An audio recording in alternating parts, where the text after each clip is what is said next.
Welcome friends. तो आज का हमारा टॉपिक है रिकर्शन। ये बहुत ही इम्पोर्टेंट टॉपिक है जिनको कॉम्पिटिटिव प्रोग्रामिंग करनी है, डेटा स्ट्रक्चर करना है, क्योंकि बहुत से फंक्शंस या बहुत से जो कंसेप्ट हम पढ़ने वाले हैं उसमें इसका यूज़ होगा। अब ये होता क्या है, आइए देखते हैं। इस टॉपिक में हम पढ़ने वाले हैं रिकर्शन क्या होता है, उसका एग्जाम्पल लेंगे।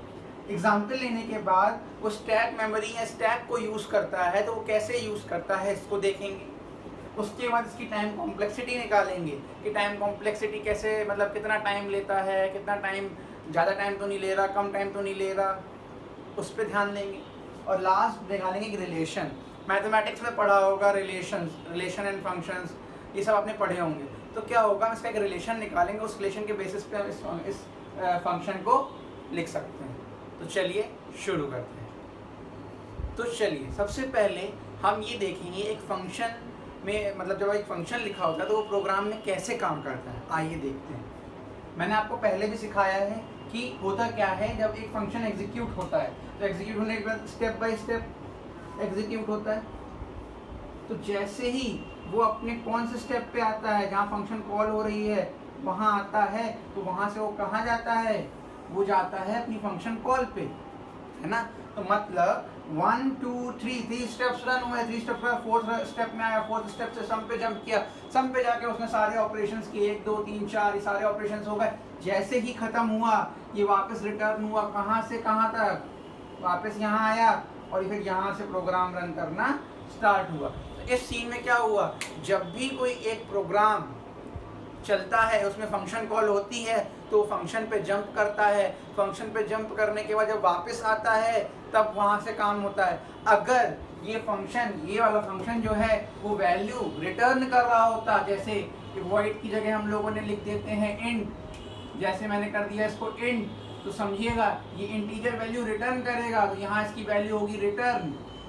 अब जब ये वैल्यू रिटर्न करेगा तो यहाँ पे किसी वैल्यू को उसको कैप्चर करना पड़ेगा, जो कि जैसे मैंने डाल दिया डी। तो अब ये डी में सम जा रहा है, तो मतलब क्या हुआ, जब ये रिटर्न करेगा और सम में हमने मल्टीप्लाई कर रखा है क्या, 4, सम में हमने जो मल्टीप्लाई कर रखा है वो है 4। तो जब इसकी वैल्यू, सम की वैल्यू यहाँ आ जाएगी उसके बाद ये ऑपरेशन पूरा रन होगा, मतलब एग्जीक्यूट होगा। इसीलिए जब भी हमको वैल्यू रिटर्न होती है तो अगर उसके बाद भी कोई ऑपरेशन है तो वो उसी के बाद फॉलो होगा, उससे पहले फॉलो नहीं होगा। इसीलिए फंक्शंस का अगर आपको ये मैकेनिज्म समझ में आ गया है तो चलिए अब हम पढ़ते हैं रिकर्शन।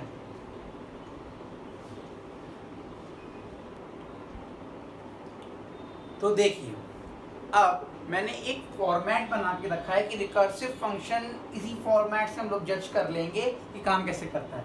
जब कोई भी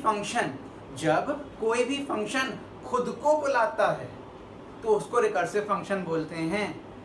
जैसे आपने 5 स्टार की ऐड तो देखी होगी, खाओ और भूल जाओ, फिर खाओ फिर भूल जाओ। जैसे आपको किसी ने कोई काम बोला, आपको उस वक्त याद है तो तुमने कहा सबसे पहले चलो 5 स्टार खा लेते हैं, 5 स्टार की एक बाइट ली और भूल गए, फिर वो काम आया, तो वो रिपीटिव टास्क होता जा रहा है जब तक तुम्हें 5 स्टार खत्म नहीं हो जाएगी, है ना। तो इसी तरीके से रिकर्सिव फंक्शन होता है कि वो अपने आप को कॉल करता जाता है जब तक कि एक बेस कंडीशन फॉल्स ना हो जाए।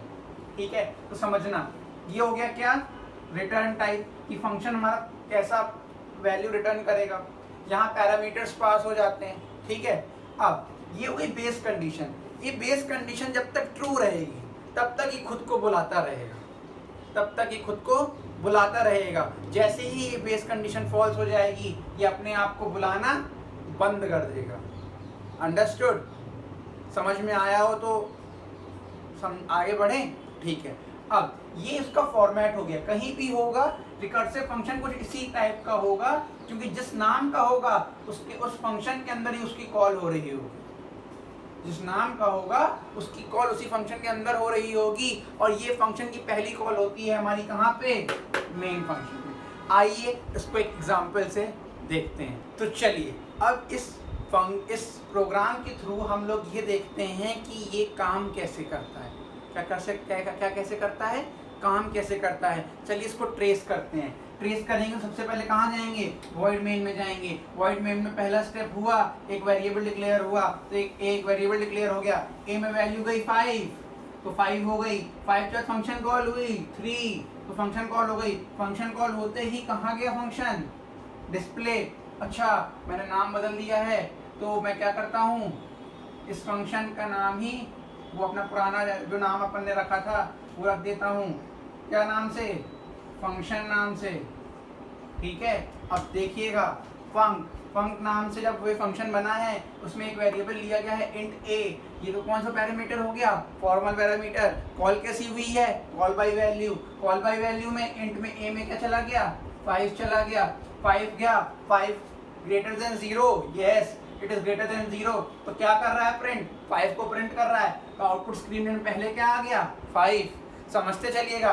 5 के बाद कहाँ गया फंक्शन, अभी ये कमेंट में है, कमेंट मतलब अभी ये रन नहीं करेगा, तो अभी इसको देखिएगा भी नहीं, सिर्फ प्रोग्राम हमारा यहाँ तक अभी एग्जिस्ट कर रहा है।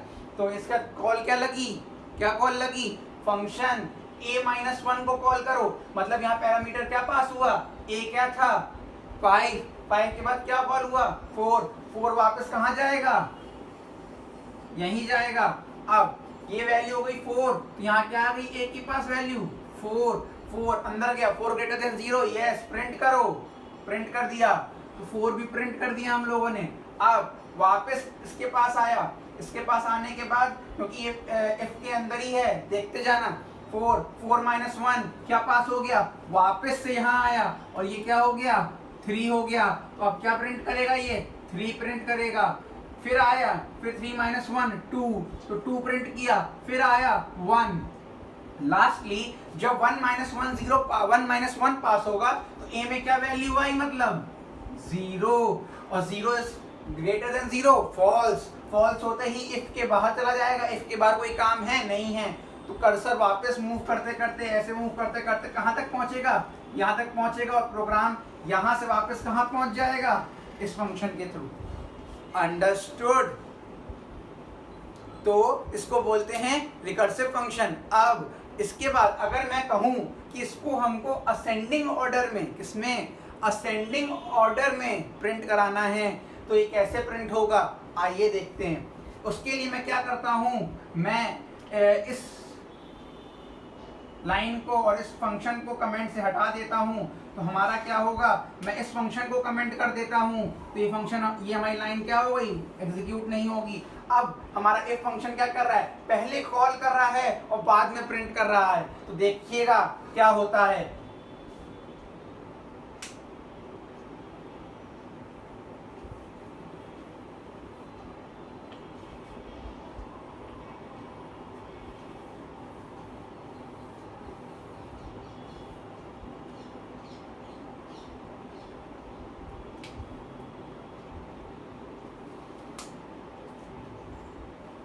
तो आइए देखते हैं। देखा क्या कि जब पहला a आया तो पहला a क्या आया होगा, 5 यहाँ गया, समझिएगा 5 अंदर गया, 5 ग्रेटर देन 0। तो जैसे ही ये कॉल हुई तो सबसे पहले क्या कॉल हो गया, नहीं पहले फंक्शन 4 को कॉल करो, तो फिर तुरंत वैल्यू उसकी क्या हो गई, 4 हो गई। फिर 4 गया, फिर ये 2 निकला, फिर क्या करो 3 करो, फिर 2, फिर 1, है ना, और लास्ट में 0। जब 0 के बाद कोई भी चीज एग्जीक्यूट नहीं हुई तो ये वापस आया होगा किस फंक्शन पे, जब फंक्शन 1 की कॉल हुई होगी। अब ये फंक्शन 1 की कॉल के बाद क्या काम हो रहा है, ये देखो प्रिंट कर रहा है वो a को। मतलब जब हमारी लास्ट कॉल में 0 भी प्रिंट नहीं हुआ तो उसने क्या किया, अपने पिछले फंक्शन के पास आया, पिछले फंक्शन के आने के बाद उसने अगला स्टेप क्या किया, अपना अगला लाइन एग्जीक्यूट किया। लाइन एग्जीक्यूट करने पे उसने क्या प्रिंट किया, 1। अब ये वापस जाएगा जहां 1 की कॉल हुई होगी, तो वहां पे a की वैल्यू क्या थी, 2 थी, तो 2 को प्रिंट करेगा। फिर जाएगा अपना रिवर्स, तो ये आएगा 3, 4, 5, और 5 जैसे कॉल गई थी 5, तो 5 की कॉल कहाँ से गई थी, यहाँ से गई थी, तो वापस यहाँ आ जाएगा और प्रोग्राम एंड हो जाएगा। अंडरस्टूड। अब इसको एक स्टेप बाय स्टेप में अगर आपको ट्रेस करना हो तो मैं इसको आपको एक स्टेप बाय स्टेप के एक स्ट्रक्चर बना के ट्रेस करा सकता हूँ। चलिए देखते हैं। तो चलिए इसको ट्रेस करते हैं। आपने देखा होगा ये मेरा पहला एग्जाम्पल था। आइए सबसे पहले यहाँ गए तो एक वैल्यू इनिशियलाइज हो गई। सबसे पहला फंक्शन कॉल किसका हुआ, इस डिस्प्ले का हुआ। तो मैं लिखूंगा डिस्प, कौन सी वैल्यू लिखूंगा, a। तो अभी a की वैल्यू क्या है, 4 है, ठीक है। अब ये जो 4 है, ये 4 है। अब देखिएगा इसकी दो कॉल, इसके बाद इस पे गए, अब इसमें क्या हुई, x greater than 0, yes x is greater than 0। तो उसने पहला काम क्या किया, प्रिंट किया। तो इसने प्रिंट लगाया क्या, 4 प्रिंट किया। फिर इसने दूसरी कॉल पे क्या किया, फिर से एक डिस्प्ले फंक्शन को कॉल किया। डिस्प्ले फंक्शन को कॉल करने पे क्या होगा, डिस्प फिर से कॉल होगा। और डिस्प किसके लिए कॉल होगा, x-1 दैट इज 3। तो 3 के लिए कॉल हो गया। अब 3 के लिए जैसे ही कॉल हुआ, उसके बाद फिर से ये कहाँ चला जाएगा, इसी पे चला जाएगा। तो फिर डिस्प के लिए फिर 2 बार चलेगा, किसके लिए, 3। और दूसरा क्या होगा, डिस्प 2, डिस्प किसके लिए चलेगा, 2 के लिए। फिर 2 के अंदर जाएगा, 2 ग्रेटर देन 0, तो 2 प्रिंट करेगा। फिर क्या चलेगा, डिस्प 1, फिर 2 के लिए चलेगा, ये हो गया 0, 1 प्रिंट करेगा और डिस्प 0। अब डिस्प 0 पे क्या ये चल पा रहा है, नहीं, क्योंकि ये वैल्यू ही फॉल्स है। तो ये किस ट्रेंड में चला, आपने देखा कि वो प्रिंट करते हुए चल रहा है। तो प्रिंट क्या हो गया, 4 3 2 1, समझे।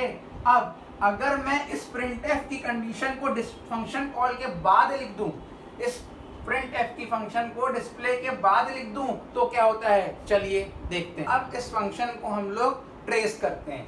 मैंने देखिए जो printf की कंडीशन थी वो इस फंक्शन की कॉल के बाद कर दी। मतलब अब जब ये खत्म होने लगेगा, मतलब वापस वैल्यू रिटर्न होने लगेगी, तब ये काम होगा। देखिएगा सबसे पहले मैं कॉल कहाँ हुई, यहाँ हुई। तो तब क्या फंक्शन था, डिस्प फंक्शन था। तो आपने डिस्प फंक्शन कहाँ लिखना होगा, डिस्प फंक्शन लिखा।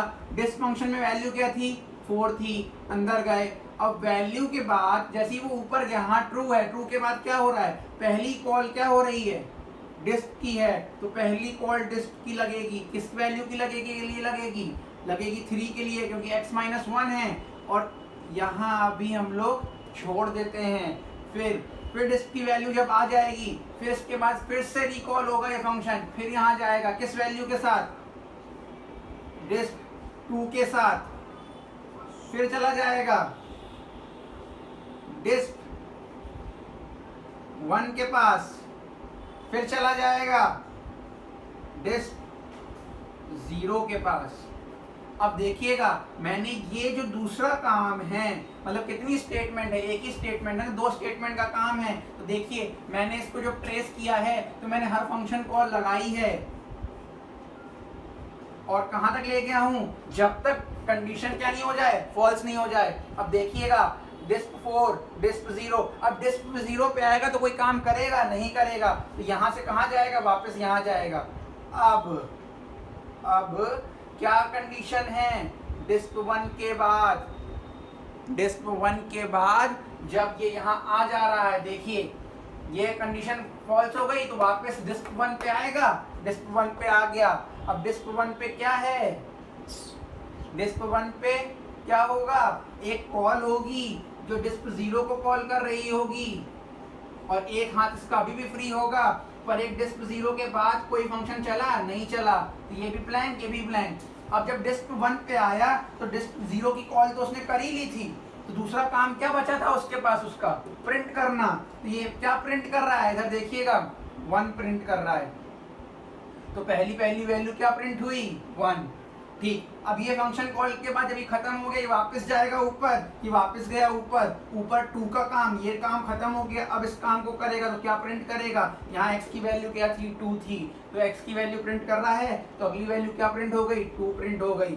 फिर ऊपर गया, ये ऐसे चल रहा है, फिर वापस गया, 3 आया, 3 एक काम हो गया, 2 कॉलिंग हो गई। अब क्या करेगा, 3 प्रिंट करेगा, तो ये अब 3 हो गई।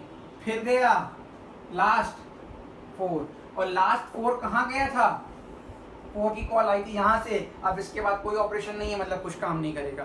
तो ये था हमारा रिकर्सिव फंक्शन, और ये हमारी हो रही थी ट्रेसिंग।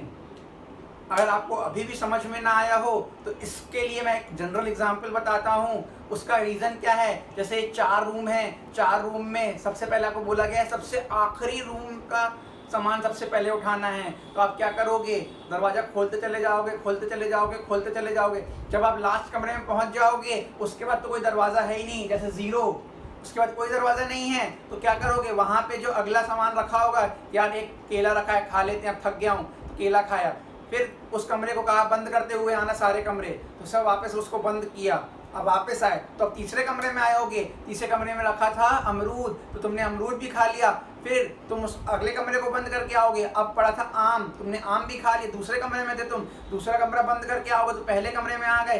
तो तुमने क्या किया, एक सीक्वेंशियल वे में जब बंद करते हुए आ रहे हो तब काम कर रहे हो। एक काम होता है खोलते हुए कि पहले कमरे में गए, या सेब रखा खा के चलते हैं, सेब खाया, फिर दूसरे कमरे में गए। मतलब अगर आप स्टार्टिंग में कॉल से पहले कोई काम कर रहे हैं, कॉल से पहले कोई काम कर रहे हैं, तो उसको बोलते हैं हेड रिकर्शन। अगर आप कॉल के बाद कोई काम करते हैं उसको बोलते हैं टेल रिकर्शन। और जब हेड और टेल रिकर्शन दोनों ही एक प्रोग्राम में आ जाएं तो उसको बोलते हैं ट्री रिकर्शन। बस इतना ही, हम अपनी अगली वीडियो में देखेंगे जनरलाइजिंग रिकर्शन।